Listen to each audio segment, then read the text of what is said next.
I'm sitting here with LT or Sergeant? Lieutenant. Lieutenant Baker. Yep.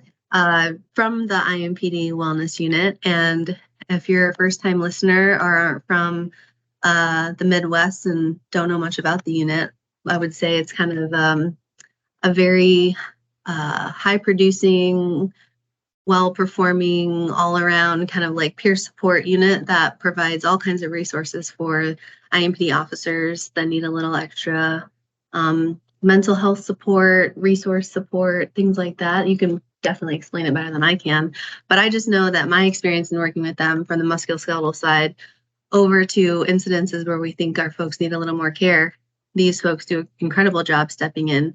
And today we're going to talk about some of the topics and questions that I have from the outside looking in that a lot of other units even reach out to IMPD to ask about how these resources can become available to them. But ultimately, this podcast just to touch kind of some surface level inquiring minds, and we'll see what other conversations come up as we go here. So if you want to introduce yourself and just kind of explain the unit maybe a little bit better than I did.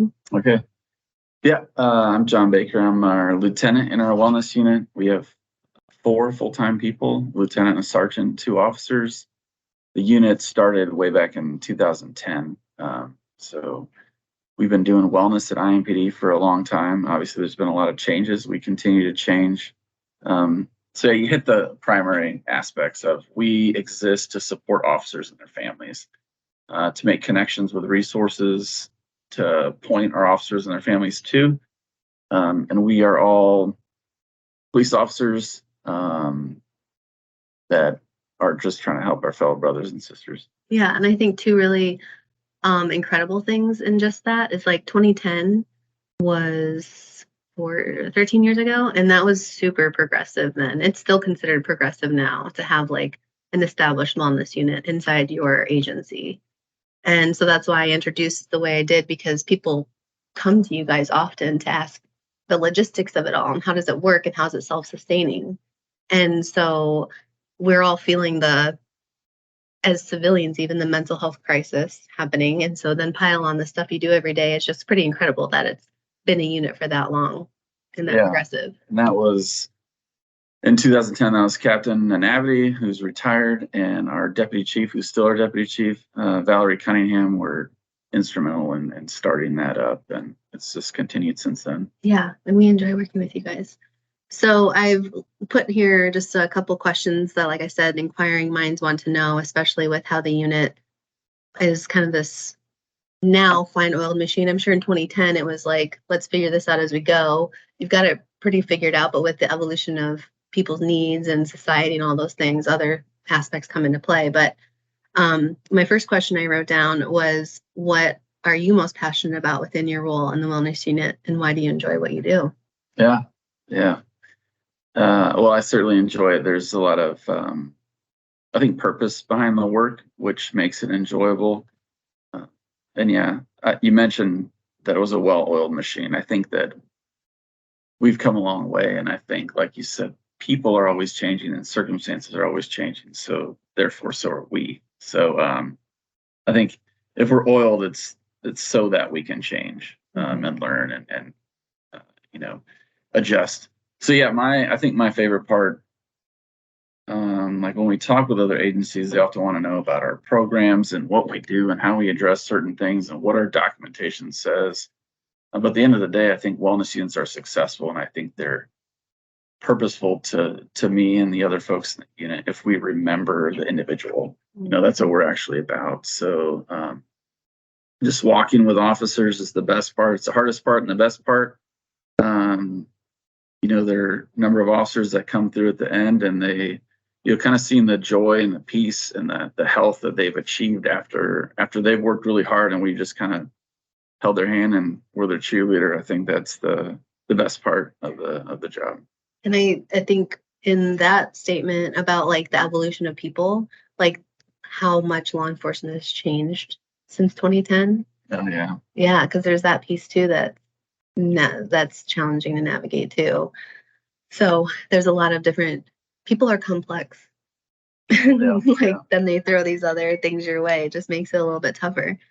So with that being said, like 2 or 3 main points within law enforcement that you think prevents folks from getting the help that they need, because I think that that's their own battle, is like getting in their own way sometimes. Like we see them because we can see an injury, we can see a musculoskeletal trauma or, you know, a limitation, but sometimes once they start working through their rehab, it's like, wait a second, you're describing more trauma informed, trauma related pain and chronic stuff. And we know as providers, and you know, as the experience side, is like, this might be a little more situationally an issue. And so, you know, you guys have to show up on hard calls. You have to show up every day and be the tough ones. And like sometimes that's the biggest battle, is like allowing them to admit they might need some extra help. So, what are 2 or 3 ways to help people through that? Yeah, I think the hurdles, many of them are the same that they are for everybody else, right? So making time to do it with rotating days off, with shift work, the vulnerability to do it, right? Saying that I um, need this and I'm willing to trust someone to help me through this. And that's for people all across, you know, every walk of life, every occupation. I think one of the primary things that's unique about law enforcement, and Ellen Kirschman talks about this a little bit in her book Counseling Cops, but she phrases it as adaptive denial. Mhm. Um, so as police officers, we are trained necessarily so and you know properly so for good reason to deny and suppress some of our emotions for a time, Mhm. right? So when we respond to a run and um, you know there's been a mom and 2 children murdered, Mm.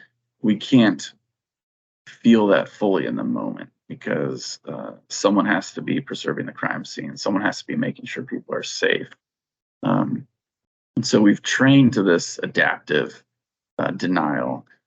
But the hard part is flipping the switch, right? And then processing it after the fact. So, and Kirschman talks about how our ability uh, to use this technique of adaptive denial diminishes over time as we age, and diminishes um, through certain like monumental life experiences, right? So if we she proposed that if we have children, like now this ability to for this denial diminishes. So I think there's a couple issues in that one issue, and one of them is people maybe not even know that they're hurting, Mm. right? Because they're so good at suppressing or denying, and they're not good at changing channels and processing it. They don't know they need help. Mhm. Whereas if they strain a calf muscle or injure their knee, they can't walk right. You can't put your mind over your knee and walk right. Right. But for a time, we can implement this adaptive denial and appear to be good and maybe even feel okay. Meanwhile, things are building up. I would totally guess, and I would have been wrong, that your adaptive denial worsens over time. I would have thought like you had gotten more numb over time and been able to deny more and more and more, just because like you're not allowing yourself to process anything. But that's why a lot of times first responders sleep is so bad, but you have to get good sleep because that's the only time you process the day unconsciously. Like that's where you store memories, you know, is like in your sleep. And so like I would have totally thought it was the other way around. And I haven't heard that phrase before, but I really like that. And I think your pattern of behavior to deny or to suppress, right? If you develop that pattern over years, that's your go-to. I I think your ability to do it well, right? So I think when you're younger, you can do this adaptive denial and still feel pretty good and still function, you know, kind of like a functioning alcoholic a little bit. Whereas when you get older, these things catch up to you and you start actually becoming an alcoholic, drinking more or doing other kind of maladaptive coping mechanisms because you're unable to kind of have this incongruence of denying these things and how you're feeling about what you're seeing and experiencing and have seen and experienced, and then what you actually feel inside of what your body's telling you inside. I think that incongruence kind of heightens as you get older. That definitely makes sense though, because like it's kind of when someone finally has like that one off, and it was like it wasn't even let's that big of a deal, but it's Right. because you've been building, building, building, building. Which we hear that all the time. Yeah. People will say, I don't know why that run bothered me so much. I've taken thousands of runs like that. I've had way worse runs.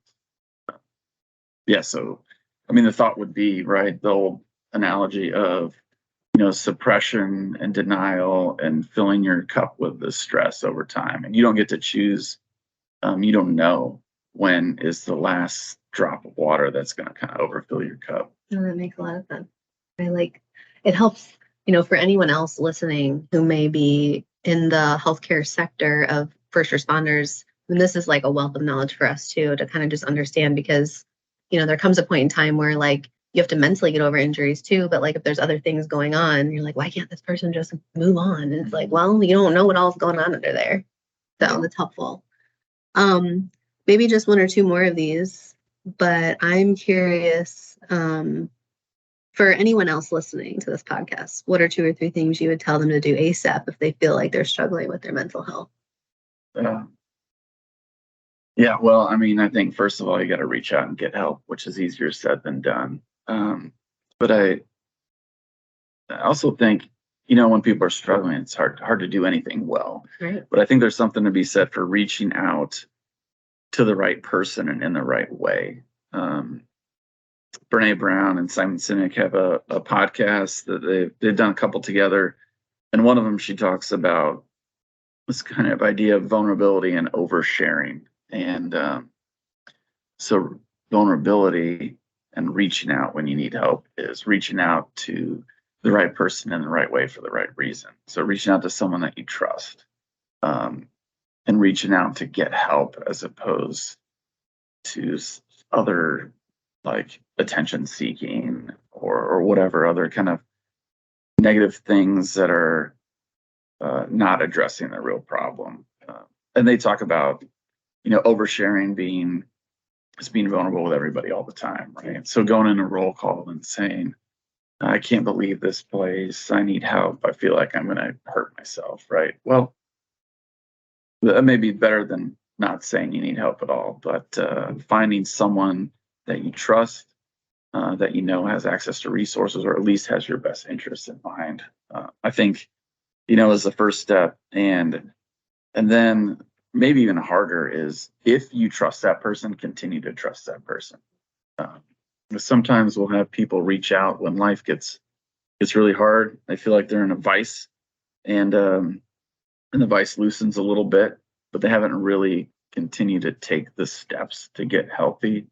Once they feel a little bit better, sometimes people can back out of the work, out of the process. Yeah. So stick with it. Mm-hmm. Like if you trust someone to ask for help, mm-hmm. and they are directing you, I would say, unless they've broken trust somehow, like keep going. Just take the next step. Yeah, I think a lot of people, at least in the mental health spaces I've worked alongside, the hardest part is starting and then sticking with it, because sometimes it does get worse before it gets better. And like you can't imagine maybe it getting worse before it gets better, because like you have to uncover some things that you've been in denial of, and have to revisit some hard things. But you said something earlier that made me think of too, like that scenario of the mother and kids. The ability for you guys to find providers that can listen to those stories can be tough, I'd imagine. Yeah, we've been fortunate. I mean, and some of it for us is we are in a metropolitan area with a lot of providers. We've had wellness units since 2010. We've made a handful of connections that have led to a handful of other connections. So yeah, we're always looking for culturally competent providers, whether that's therapists or psychologists or psychiatrists. And we're super grateful for the ones that we partner with, because the piece I talked about earlier about the best part of the job, seeing officers kind of come through the hard stuff, like that's not something I walk through with them on my own. That's not something they do on their own. They do all the hard work, but they're partnered with other professionals in this space that care for them, that understand, at least to some degree, what police officers do, see, experience, how that impacts their families, their functioning.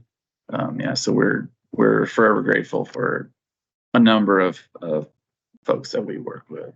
I wish I remembered the name of the book, but one of the other unit members, Rob Turner, when he was in the building gave me something from the Police Foundation. It was a book that I kind of cliff noted, like I just kind of ran through it a little bit. And there was something in there that said, even though, you guys are trained to see things and trained through stress inoculation and whatnot to be able to compartmentalize in the moment, it's still not sometimes normal at the end of the day. Right. You're like a normal person in their brain to process and see. So it was just really interesting because they're acknowledging that, like, yeah, you're trained to do it, but it's still kind of weird. Right. It's still kind of not normal. Yeah, definitely. Which is something we talk about all the time, because the experience can be normal for us at work, but it's not what the human experience is supposed to be. Right. Right. And I think we all recognize that at our core when we see some of these things. Like, this is not how life should work. This is not how things should be. This isn't right. This isn't just. This isn't good. But yeah, being able to acknowledge that to each other or to ourselves and say, hey, it's okay that I'm not good with what I just saw, because that's not how the world should be. And there's a variety of stats out there about critical incidents and traumatic incidents and what the rate of exposure of a standard American police officer is compared to a citizen, and it's 5 times greater, or sometimes they'll break out numbers. One of the ones I saw recently was 188 critical incidents a year an officer is exposed to, and the average citizen is exposed to 5 in their lifetime or something. So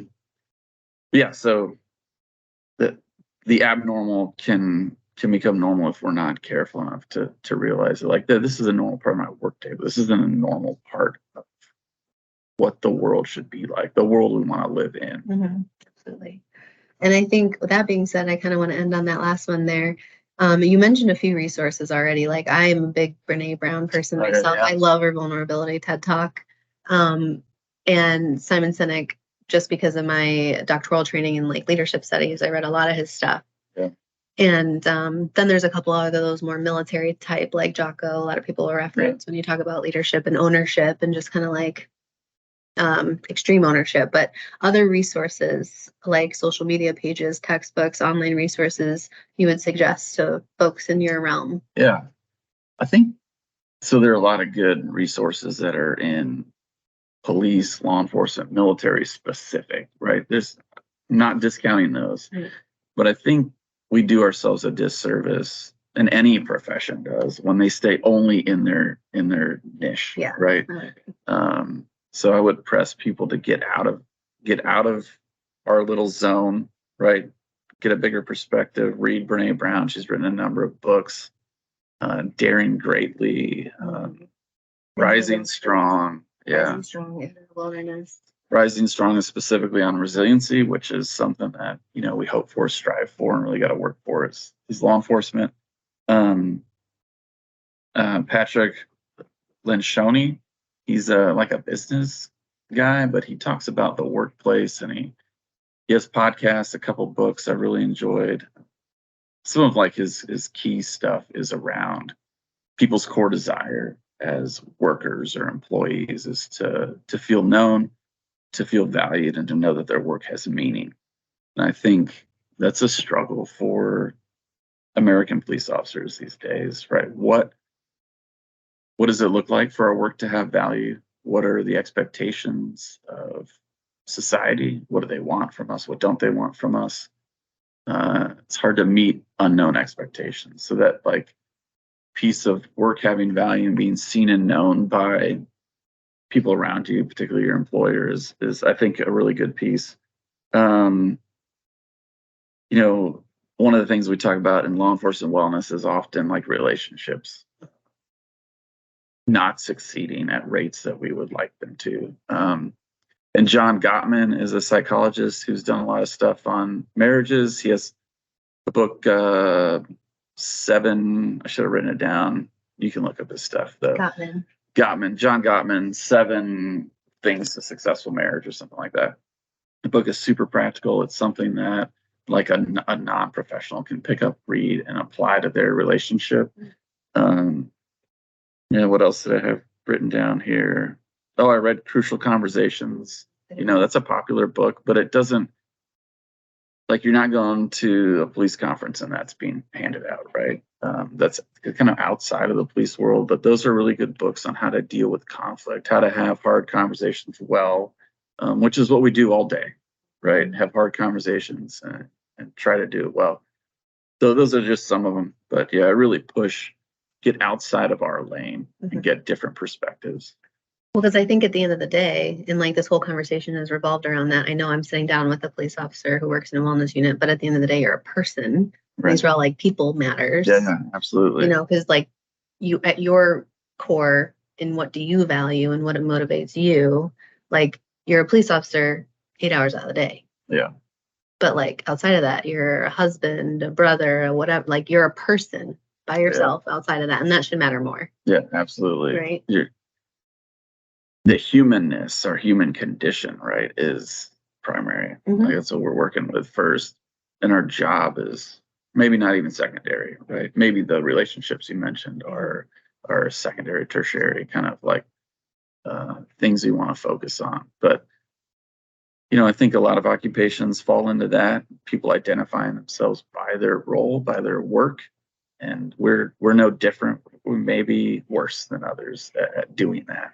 Yeah, I would agree, because I'm sitting here thinking about like, no, that sounds like me. I'm just not on the street doing it. I get absorbed by my work or get lost in being a mother or whatever it may be. And I'm sure a lot of people listening are like, dang, that really resonates with them. Are there any other imparting points that you want to share at this time? I think we covered a lot of good stuff.